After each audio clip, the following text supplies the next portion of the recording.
البیان و تبیین میں ہے۔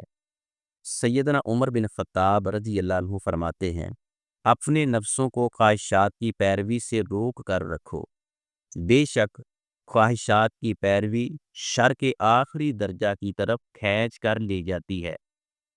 اس کا مفہوم یہ ہے، خواہشات کی پیروی کا مطلب ہے کہ انسان اپنے نفس کے شوق اور خواہشات کے مطابق عمل کرے، چاہے وہ حق کے خلاف ہوں، مثلاً حرام چیزوں کا کھانا، حرام ذریعے سے کمانا، حسد، ہرس، غرور، تکبر، لالچ یا غیر ضروری دنیاوی شوق۔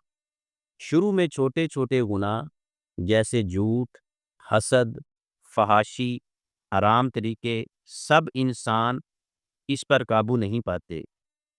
تو جب یہ عادت پختہ ہو جاتی ہے تو پھر انسان کے لیے خواہشات پر کنٹرول کرنا مشکل ہوتا ہے۔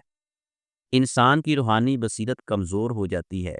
جو شخص مسلسل خواہشات کا غلام بنتا جاتا ہے تو وہ اللہ کی غلامی سے نکل جاتا ہے۔ اس کے دل سے آخرت کی محبت نکل جاتی ہے اور دنیا کی محبت بڑھ جاتی ہے۔ جس کا دنیا میں تو فائدہ ہے لیکن آخرت میں سوائے نقصان کے اور کچھ نہیں ملے گا۔